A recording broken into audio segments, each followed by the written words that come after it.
Hey everyone, welcome back to Rhythm Railroad. This is update number 28 of my HO scale layout. This is actually very soon after I posted 27, but as I mentioned in 27, there was a lot to talk about with the JMRI panel modifications that I made. So I took the entire time to talk about that. And I said I was going to do like a part two, but I think I'm just going to make it its own update. This update is going to be more about the actual physical layout rather than the panel. So a lot has been done, like I mentioned, since update 26. So I'm just going to kind of take you around each room and let you know what I've been doing as we go around the layout. So well, I guess we'll start on this side. As you know, my layout is basically 3 quadrants. It's this room, the room opposite that, and then this kind of area here. The 4th quadrant is the laundry room, and we have this angled wall here that kind of goes around the laundry room. So the only thing that I've done, well, I shouldn't say the only thing. I've done a lot in this room. But we'll start over here with this bridge. This bridge was already in place, but I did not have the support columns that you see here, or the support structures that you see here. These are the microengineering typical support structures that you see in those beautiful, like, deep bridges that go into like a valley kind of thing.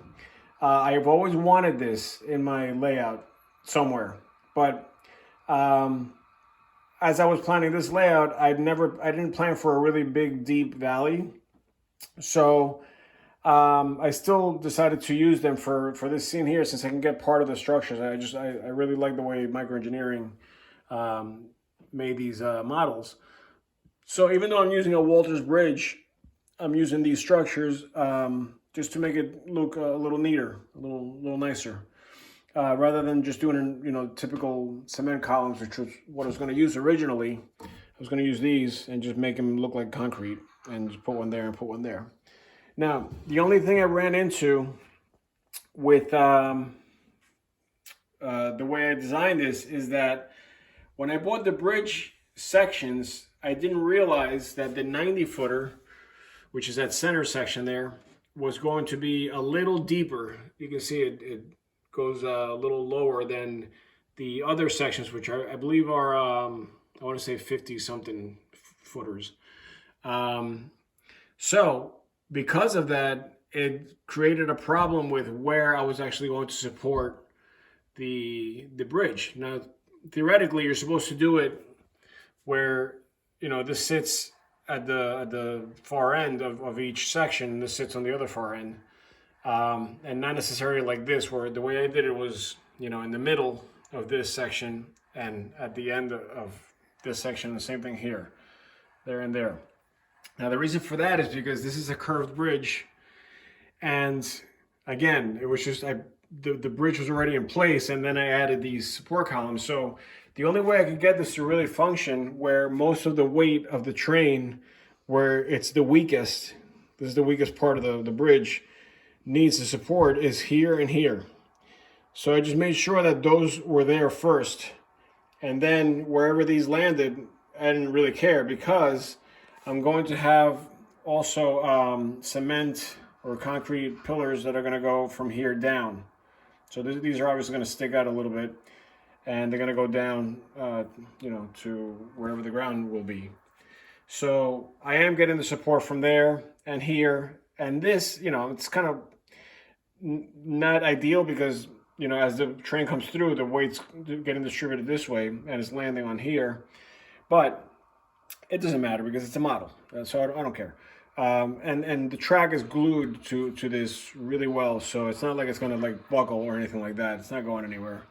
The only thing I might do in the future is just add some kind of fake brace that kind of goes into that. I don't know, maybe I'll extend this and just kind of put a little foot there or something. But honestly, when you look at the bridge, you're not really thinking that. You're just thinking, okay, that's just the way the bridge is.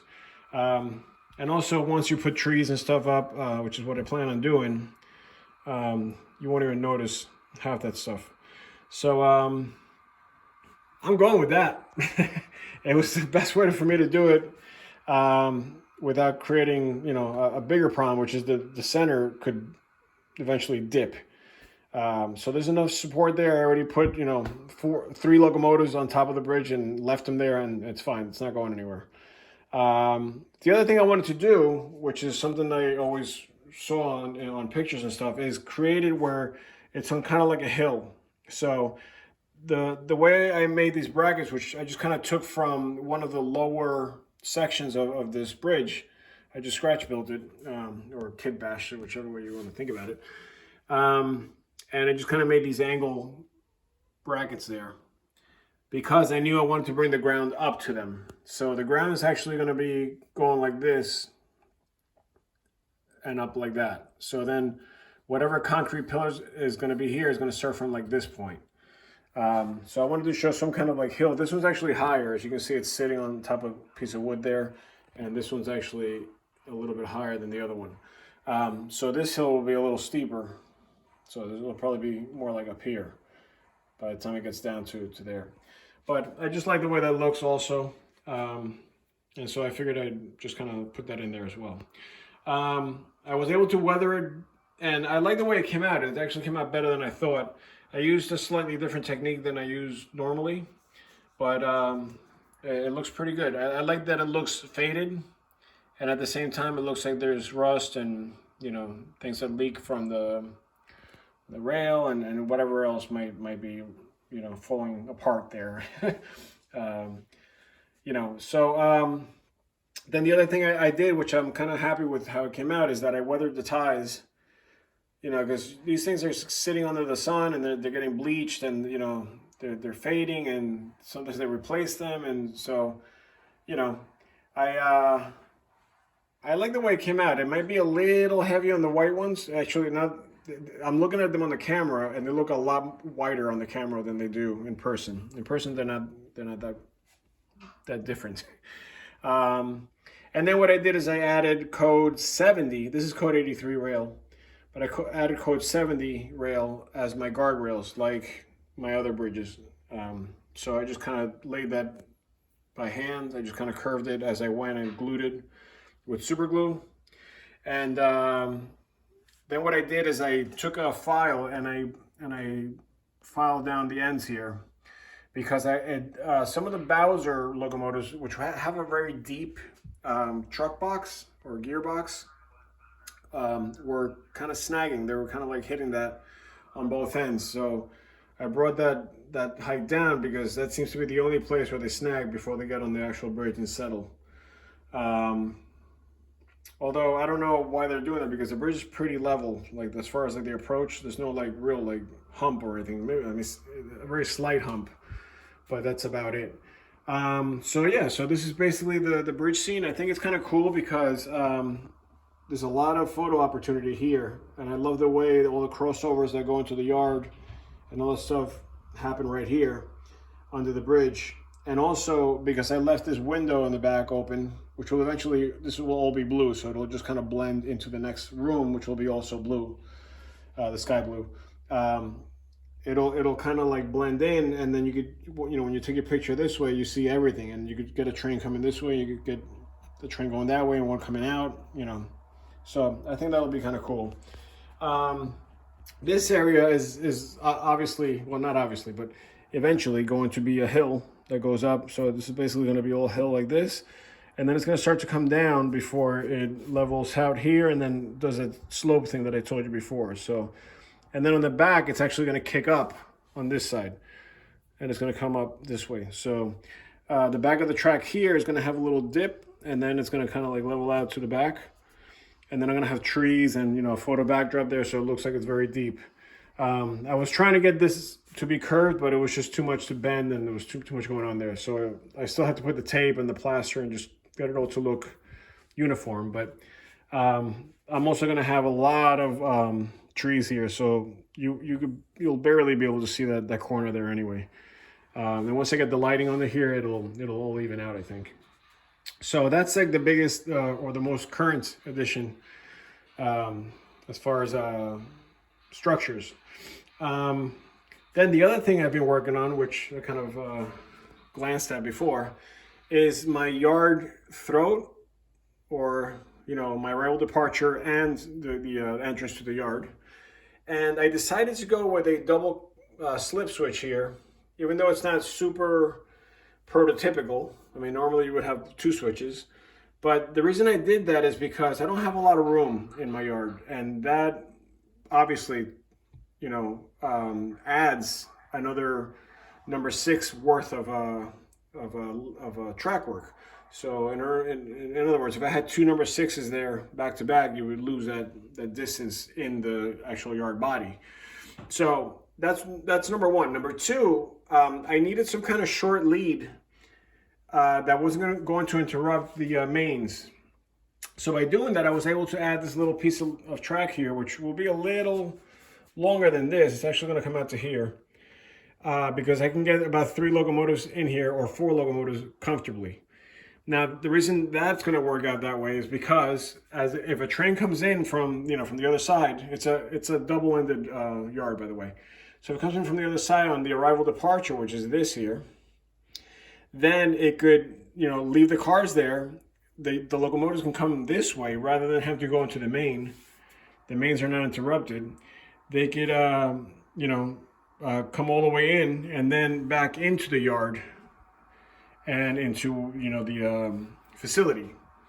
So again, it's just so the yard is not getting in the way of the main line. And that's, I always wanted that because on my last layout you actually had to go into the main for everything, and that was a little annoying. I had one lead on one side but not on the other side, so it was I was always interfering with the rest of the layout, and I was always having to be careful that there was another train coming. So now I could run the two main lines freely, especially when I'm here by myself running trains, because what I'm planning on doing is just having one train run that way and one train run this way, and it's just a loop around the entire basement. So those are going to be on autopilot while I run the third line, which is my CP line. That's the one that goes all the way up and down from the third level down to staging.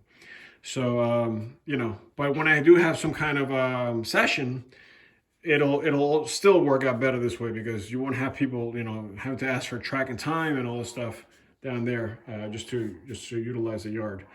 I don't know if I mentioned this in the last layout, but this road is now, pretty much in place. I just have to obviously paint it and just, add the scenery around it. But I'm not going to do that until I finish all the wiring and I'm really secure as to what wiring I need to have in place, because if I close myself in, it's going to be 10 times harder to get in there. I did extend the bench work. I did mention that so that I can get this scene to look a little bit more, full, rather than chopping it off right here.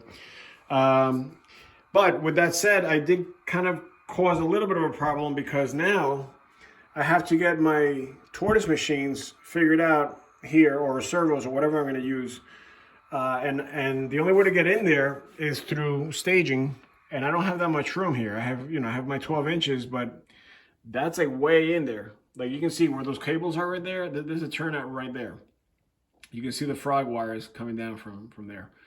Now I do have access from the other side, but it's still kind of far, so it's like a really awkward place. So here's what I have in mind as a solution for that.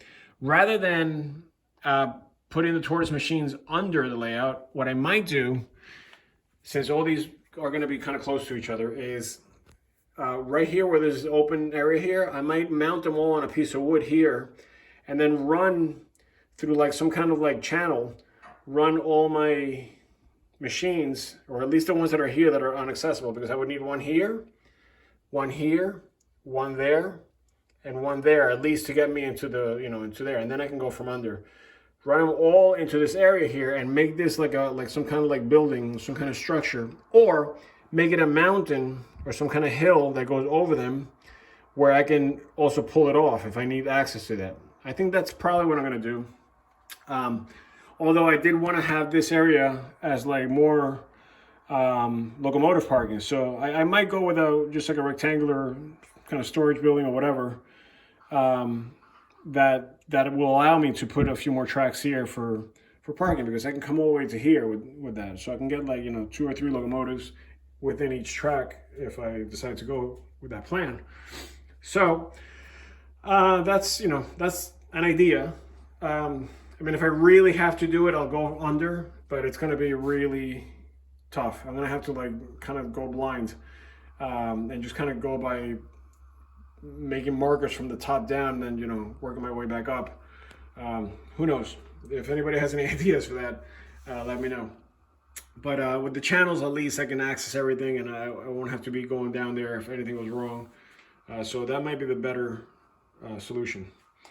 Okay, so a lot of the track work that's here has to be, permanently put in place. I'm just like letting it go right now. I don't want to put glue on them because we're also in the winter months here in New York, and what I've been noticing is that when you lay track in the summertime, it becomes a problem when the winter hits because everything starts to shrink on you. And it's not just the homosode, it's the wood. So I've been getting kinks in the wood areas, like even when it's like solid wood like this, I've been getting kinks, and also here because everything was stretched out before. So all the benchwork is kind of shrinking, and it's causing the rail to kind of, it can't go anywhere.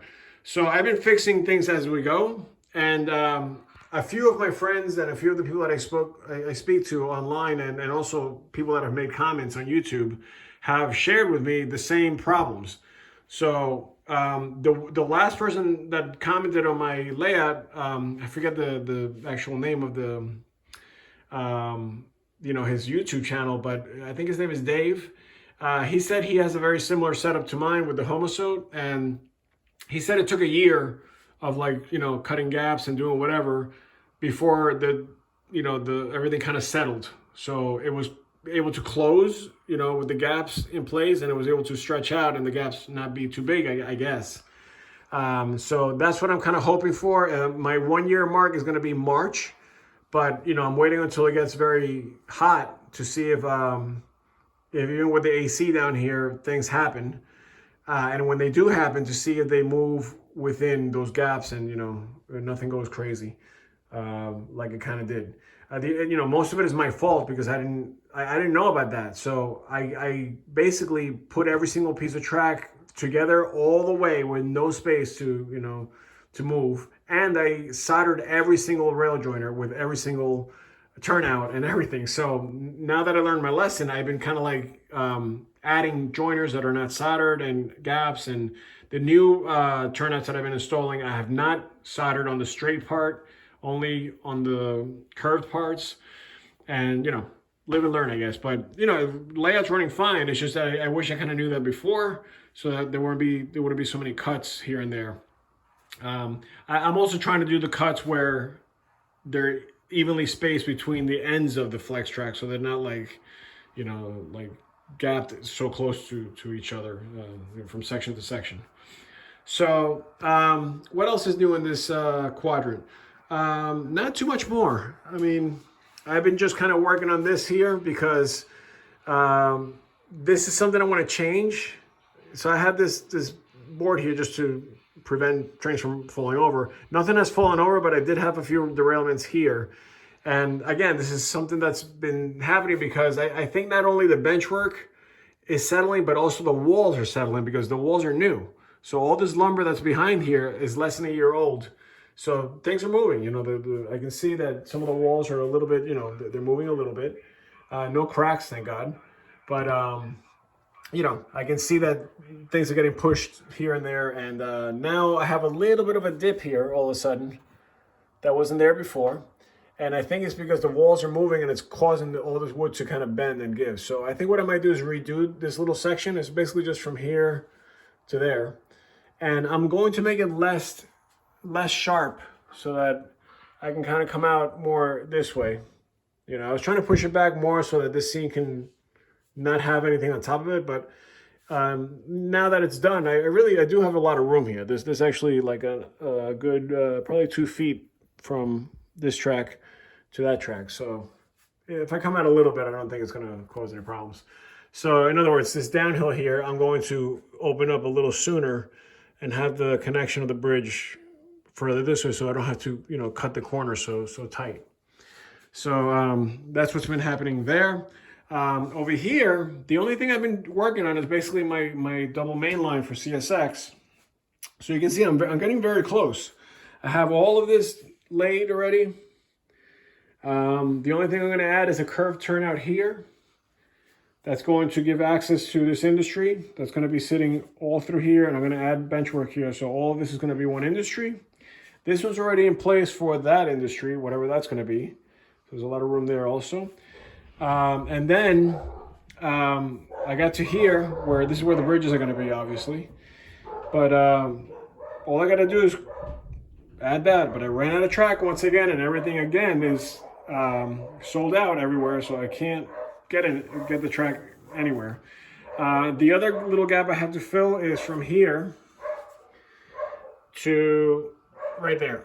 So I think with a few more pieces of track, I'm going to be able to finish that second main. The outside main, which is main number 1, is complete. So I've been running my train around there often, but it's getting there. It's almost done.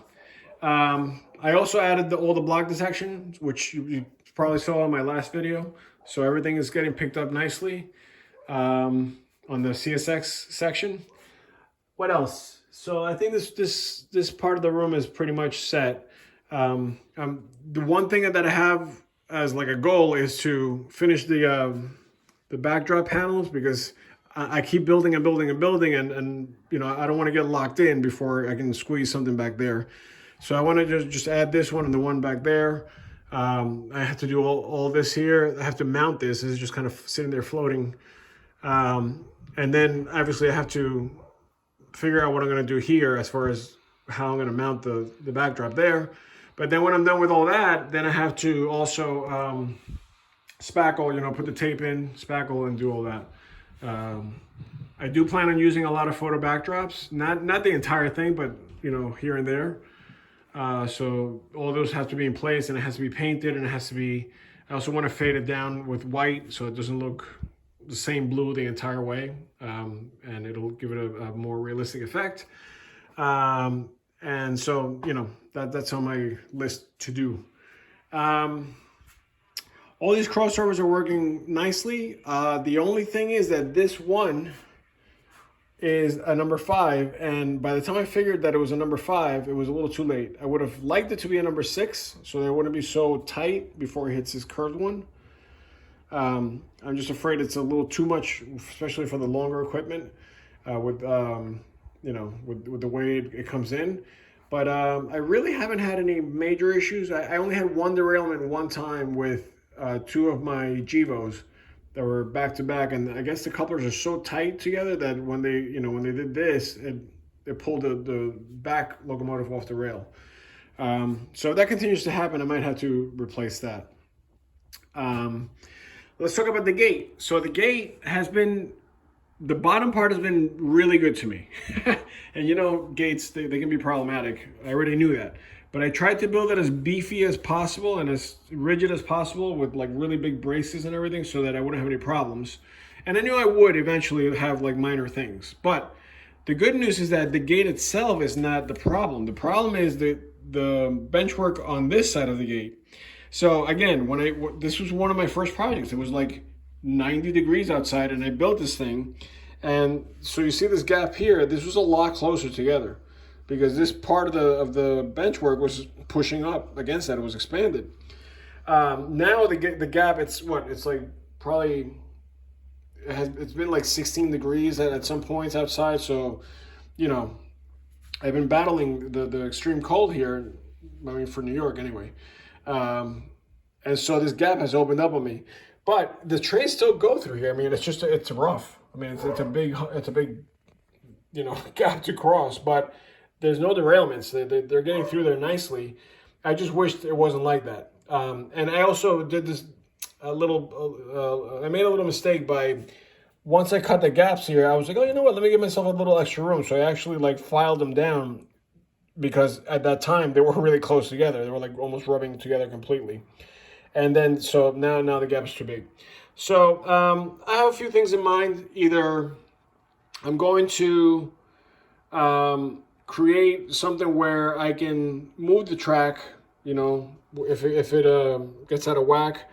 Or I might have something where I can pull the benchwork together with some kind of clamp or something. I think that might be problematic though, because it might force things out of place and it might like pop some glue and whatever. That might be a little extreme. But I think what I might do is what I did on the second level. So let me just take you up here for. Oh, and by the way, this side of the bench is fine because this is where the joint is. So where all the so this is completely tight and it's beautiful. It's lined up nicely. So that's not the problem. The problem is right over there because of the gap. On the second level, same thing. So I have this mechanism to like kind of hold everything in place since it's all floating on these columns. So this has a tendency to move, but this holds it all in place, right? So it's not going anywhere. And the tracks are very much in line. You can see they're lined up beautifully there. The gap is small, if there's a gap at all. I mean, it's really, really close right there. So the trains don't even feel that gap. But on the other side, it was becoming a real problem. This is where the biggest problem was, because not only is the gap big, just like at the bottom, you can see it there, but it's moving a lot because this is not as solid as this. So what I did, and I got this idea from the owner of Soundtracks. He did some kind of like layout update or a layout video on his personal layout, and I saw that he had this like lift out bridge or something where he took just a piece of track, not as big as this one, but and just soldered joiners to one side, ballasted it, but it's removable. You just slide the joiners back and you just pull it out. So that's what I did here, and I know it's one extra step to like open the gate, but it's really easy. I mean, I just pull it back and the track comes out. But I went back to here because I didn't want to have such a short piece of track there. And the conductivity seems to be fine. If I do have problems later on, then maybe I'll just, I'll replace this and just make it one longer track and then make this a little shorter. But, this is solid as a rock, and this is where it's, where you can move it. So if anything happens to the benchwork, it doesn't matter. In fact, you can see when I push on it, the cork moves, the benchwork moves under it, but the track obviously is connected. So it's never going to have a problem there. So that's what I might do down here, except that it would be 3 times. So this piece of track right here, I'd have to pop and then just make it floating where I have joiners on both sides. And then I'd have to do something here and do something there the same way. So I don't know if it's even worth it. That's why I want to wait until it gets warm out to see if that all closes up again. Because if it does, then, I might just kind of leave it and let it kind of work itself out. But it is a little bit less reliable. I don't want to have to like hold my breath every time I go through, through that gap with like a 30-car train. So it might be worth it to just do this, because now I don't even think about this. This is so much better. But I do have to open this gate. There is laundry we have to do. So we do have to get in there. Okay, so that's the gate. The other thing I had to do with the gate that was a little annoying was that the block detection for this section happens from this turnout through the gate, through this section to this turnout. So that's one block from this turnout to the other turnout I just showed you. But the wiring has to make it into this bridge. So this I had in place already. This is what makes the contact from from this side of the block detection. So that A9 is going into here, and then it's going from here under, and it's getting I have the two bus wires that it's all hooked up to. But then it has to make it over to the other side. So this is where it gets annoying. Right now I have a temporary connection here, and I only need one wire, which is the one that actually picks up the detection. The other wire is just a common, so it doesn't matter if I have it hooked up over there or over here. It's just the same wire. I'm twisting the wire, and then sometimes it breaks, and I have to like cut more wire and whatever. So I'm trying to just figure something out where I don't have to plug something in. I might do something similar to what I did here and what I did below down here where I have these contacts, and they're that's how when I open the gate they just automatically make contact, because there's these little like leaves that push up against the brackets here, And I have this one, this I have here because this is the one that's like not bent correctly, so it's not making contact as well. So I just, I threw that on there. So yeah, I'm just trying to make things as easy as possible so that, I don't get complicated with things, but at the same time, I might be causing more problems because now for me to open the gate, I have to take the track out. I have to do this thing. I have to disconnect that. I have to, take the clip out of the bottom. It's just a lot of steps now. So where before in the summertime, it was just you close it and you open it and it was done. Everything was in line. But, I guess that's part of the situation. The one last thing, and I promise I'll stop talking about this gate. I do want to extend the gate. So I'm going to add another section of benchwork that comes out the same depth as this. Or maybe a little less, but I do want to add that because I want to have more scenery here, and I might potentially put a train station here with a road that crosses here. The train station would probably be the Fort Edward station, which is in the real, in the real world. It's after this kind of siding that they have behind it, like south of it. So this is north. And behind me it's south. So that might be kind of neat to do that because it'll be very close to the prototype as far as location and how things are situated. But anyways, so that's that block. On this side, the main thing I've been working on is this Schenectady crossing point here.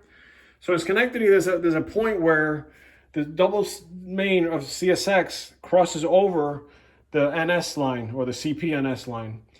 And in the real, location, this crosses exactly perpendicular to the other tracks, but I don't have that luxury. I can't just go straight in and then turn it. So I had to kind of, scoop it this way and kind of bend it this way. So, whatever.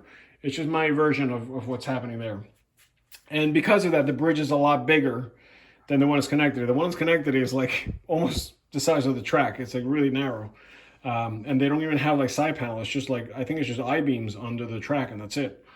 But I'm liking the way this is coming out anyway. It's another nice photo op here because now that I built these new walls, I made these out of styrene. I scratch built them and I weathered them. So I think they came out nice for what it is. I made the other one on this side also. So then I just basically glued them in place. They're big enough with the addition of this hardboard behind it, so that this doesn't look ridiculous. The shoes don't look ridiculous under there. And so this is looking nice. And this will have also sidewalls. There's going to be retaining walls, I guess, that will hold the dirt from from this, and then the hills will eventually come down like that. On this side, it'll be kind of like the retaining wall will be this way. And then there'll be like a little dirt buildup, working its way up to here before it gets into the this area here, which is going to be my intermodal yard. Sorry about the shakiness. I'm just trying to, hold the phone steady, but it's not easy. So the only thing I've done here is completed my second main, which I told you about before. So the second main is this one here, the one closer to me. The only thing that happened though, well, first of all, I was waiting for that turnout to come, and they were back ordered. So I finally got here. This is actually a Unifrog turnout and I kind of messed it up. I might have to replace it because, these Unifrog turnouts are nice. And one of the nicer features is that it's a single rail rather than a pivot point there with another blade that kind of goes like that. But with that said, the single rail causes pressure on the connection of the slide bar here. And so what I did is I noticed, I wasn't wearing my glasses, and I noticed there was something right there on the rail. And I thought it was like a piece of something. So I kind of went in there with my finger and scratched it. And then I kind of popped it off. So now this rail is not being held by much except that plastic. So if it pops off, it makes contact with this rail and then I get a short, obviously. But right now it's just kind of floating there. And I'm holding it with this pin. But yeah, I'm a little disappointed that that happened because I already had glued everything in place and everything, and but you can see the tension when I let go of this pin. The tension wants to pull it toward the center. Um, so I got to play around with that a little bit and just work it out. Might have to replace it, like I said. The other ones are fine. I had to stick my stupid thumb in there and scratch that thing off. So that's on me. But yeah, so I finished all of that around and through to the yard. Now here's the other thing that happened. I didn't realize that when you have double stack container cars, some containers are actually taller than others. So when I tested this out, I was testing them with like 48-foot containers, and I didn't realize that they sat a little lower. So when I put my double 56 containers on there, or 50, whatever they're called, 53s, yeah, I think 53s. Just one set of them, it wasn't all of them, just one set actually hit the bottom of the bridge when I was trying to make it through. Now I had measured this so that it was very, very close. I only had like a little bit of room before they rubbed, because I didn't want to make any one side of this extreme as far as the slope, or the grade rather. So this had to come up very evenly, but not like all of a sudden up here. So this was the best I could get it without it becoming really ridiculous at this point. Too much slope. And then this same thing, I had to kind of climb here without all of a sudden like jumping, and to get over the tracks. So this was the best I could do within the bench work that I figured out, and it was clearing except for that those double stack, the longer stack cars. So what I had to do was basically, this is all I had to do, is just lift the track a tiny bit. That's like maybe 2 millimeters. But that made the difference. So I just basically added a piece of hardboard here. I secured it with screws and glue. And then I just made the slope a little bit bigger here, a little bit steeper. And it got me over to the bridge nicely with a nice transition. And then obviously I had to do the same thing here to lift it so I can give the whole bridge a little bit more clearance.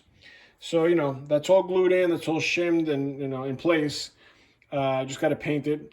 But, it didn't really affect this side at all.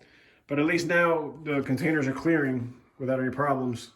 And, I don't have to make any special instructions for the people operating the layout to not take double stack containers through there, because they're going to crash. And I might see some trains hit the ground. So I don't want to see that. What else in the side of the room? Nothing really much to report as far as the upper part. Nothing really has happened here because I've been focusing on everything below. But let's move on to the other side. This you saw already, my panels and all the things that I've been working on.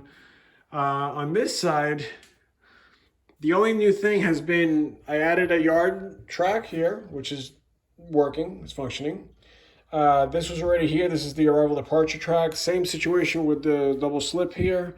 And this is now my lead, which is going to be tremendous. I can get like a 30-car train there before I start shoving back, or longer. And then eventually this will be the actual yard. I do have to move this track a little bit further away from the other one, or both tracks further away, because it's only at 2 inches from each other. So I want to make it a 2.5, so I don't have long equipment like kind of rubbing up against other cars on that curve.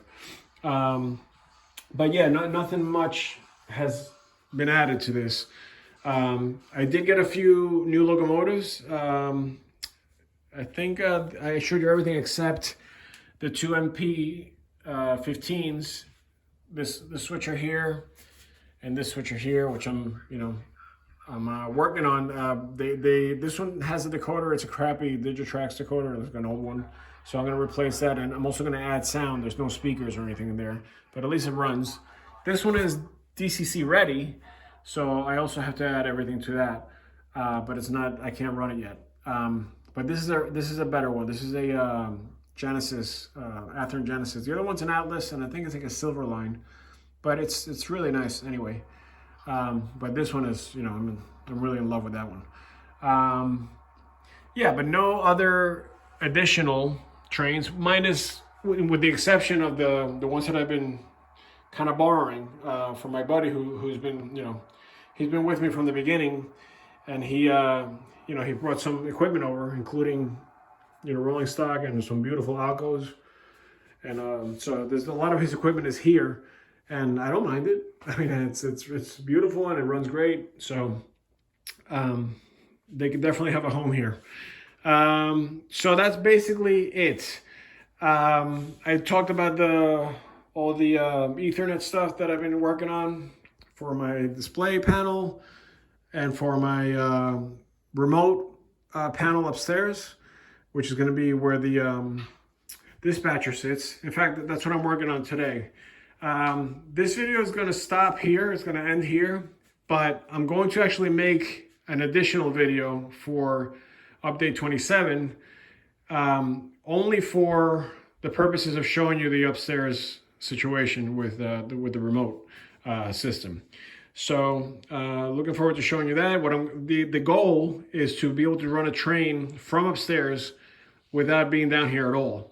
And I've done it with using a web server, and it was great. It worked. But now I'm hardwired, so it should be even better. The web server had a little trouble because when it lost signal, it would just lose the panel, and that was a little scary. So I didn't want that happening. And the room that I'm putting the dispatcher in now is further away from the basement entrance, so it's even further from the signal that's being, distributed through the house from here. So being on a hardwired system is much more reliable. Anyways, I hope you enjoyed this video, and I will see you on the next one. Thanks for watching.